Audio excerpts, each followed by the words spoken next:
Hello అండి, welcome to my channel Sriramula vlogs. ఈరోజు నేను మటన్ పచ్చడి ప్రిపేర్ చేసుకున్నా. చాలా బాగా కూరింది, టేస్ట్ చాలా బాగుంది.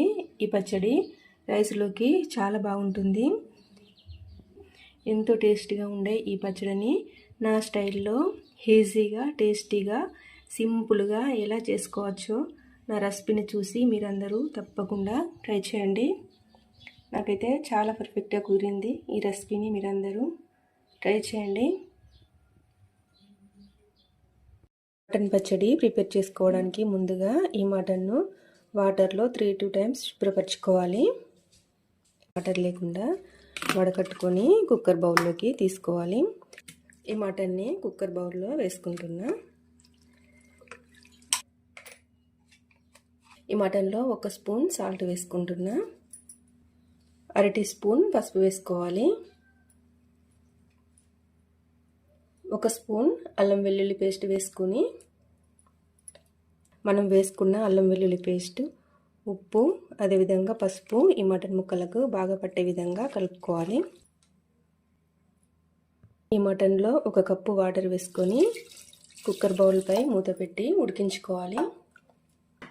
కుక్కర్ బౌల్ పైన మూత పెట్టి గ్యాస్ పైన ఉంచుకొని 3 విజిల్స్ వచ్చేదాకా ఉడికించుకోవాలి. 3 విజిల్స్ వచ్చాక కలుపుతూ ఉడికించుకోవాలి. ఉడికించుకొని ఈ మటన్ ముక్కల్ని ఒక బౌల్లోకి తీసుకున్నా. మటన్ పచ్చడి ప్రిపరేషన్కు ఆయిల్ వేడైన తర్వాత ఇప్పుడు ఇందులో మటన్ ముక్కల్ని వేసుకొని వేపుకోవాలి. ఇలా మటన్ ముక్కల్ని వేసుకొని గ్యాస్ మీడియం టు హై ఫ్లేమ్లో ఉంచుకొని వేపుకోవాలి. మటన్ ముక్కలు ఇలా గోల్డెన్ కలర్ వచ్చేంత వరకు వేపుకొని గ్యాస్ ఆఫ్ చేసుకోవాలి. ఇంతకంటే ఎక్కువగా వేపుకున్న మటన్ ముక్క మనకు గట్టిగా అవుతుంది. వేపుకున్న మటన్ ముక్కల్ని ఆయిల్ నుండి సపరేట్ చేసుకుంటున్నా. ఆయిల్ నుండి మటన్ ముక్కల్ని సపరేట్ చేసుకొని ఒక బౌల్లోకి తీసుకోవాలి. మటన్ ముక్కలు వేపుకున్న ఆయిల్లోనే మనం మటన్ పచ్చడికి పోపు ప్రిపేర్ చేసుకోవాలి. మసాలా దినుసులు వేసుకుంటున్నా. పోపులో వేసుకున్న మసాలాలు వేగాక ఇందులో 1 స్పూన్ అల్లం వెల్లుల్లి పేస్ట్ వేసుకుంటున్నా. అల్లం వెల్లుల్లి పేస్ట్ పచ్చివాసన పోయేంత వరకు పోపులో వేపుకోవాలి. అల్లం వెల్లుల్లి పేస్ట్ వేగాక మటన్ పచ్చడికు సరిపడా కారం వేసుకుంటున్నా. సాల్ట్ వేసుకుంటున్నా. 1 స్పూన్ ధనియా పౌడర్ వేసుకుంటున్నా. 1 స్పూన్ గరం మసాలా వేసుకుంటున్నా. ఇంగ్రీడియంట్స్ అన్నీ పోపులో బాగా కలుపుకొని వేపుకున్న మటన్ ముక్కల్ని ఈ పోపులో వేసుకోవాలి. ఈ మటన్ ముక్కలకు మనం వేసుకున్న ఉప్పు, కారం, మసాలా దినుసులు పట్టే విధంగా బాగా కలుపుకోవాలి. ఇలా కలుపుకొని ఈ మటన్ను ఒక 2 నిమిషాలు ఉడికించుకోవాలి. ఉడికించుకున్నాక గ్యాస్ ఆఫ్ చేసుకుంటున్నా. ఇది చల్లారాక ఇందులో మనం నిమ్మరసం వేసుకోవాలి.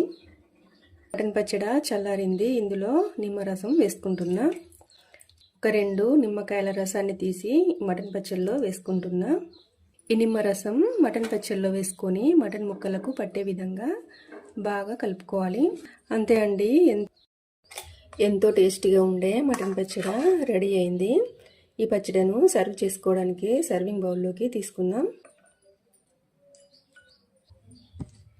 పచ్చడి చూడండి, జ్యూసీగా చాలా పర్ఫెక్ట్గా కుదిరింది. చూడండి, మటన్ పచ్చడి చాలా బాగా కుదిరింది. టేస్ట్ కూడా చాలా బాగుంది. గోల్డెన్ కలర్ వచ్చేంత వరకు వేపుకొని పచ్చడి ప్రిపేర్ చేసుకోవాలి. పర్ఫెక్ట్గా వచ్చింది. టేస్టీగా ఉండే ఈ మటన్ పచ్చడి రైస్లోకి చాలా బాగుంటుంది. ఇది చాలా రోజులు నిల్వ కూడా ఉంటుంది. ఒకసారి ఈ మటన్ పచ్చడిను మీరు అందరూ తప్పకుండా ట్రై చేయండి.